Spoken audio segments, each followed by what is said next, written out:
Agriculture and Fisheries Minister, the Honorable V. Alfred Gray, says in 2009, the Free National Movement struck a deal with Chinese investor Shandong Expressway Investment Holding Company Limited for a 10,000-acre agricultural development in Abaco that called for 1,354 Chinese workers over 5 years, with only 167 Bahamian employees in the same period.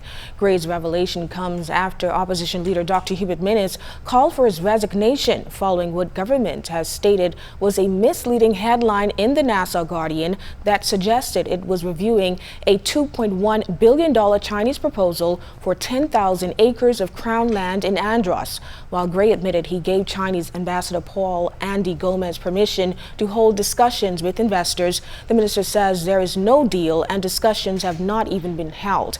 Gray blasted Minnis for being hypocritical and questioned whether transparency was in 2009.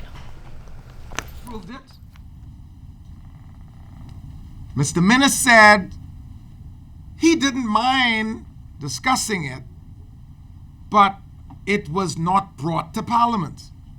Well, I challenge him to tell me or show me where this 2009 deal with the Chinese for the development of 10,000 acres of land in Abaco was brought to Parliament. What's good for the goose ain't no longer good for the gander. And worse still, it was rent-free. The minister accused Minnis of vilifying the Chinese when the F.N.M initially courted their investment. He cautioned against this, stating that at any time investors can decide to take their money elsewhere with detrimental impacts. Gray insists he will not resign because he did nothing wrong and never lied about the Andros deal.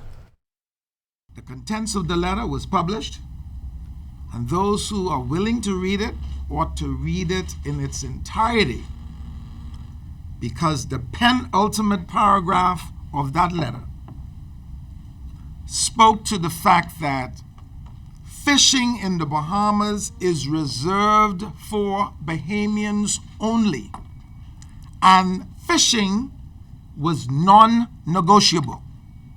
In other words, don't even discuss it.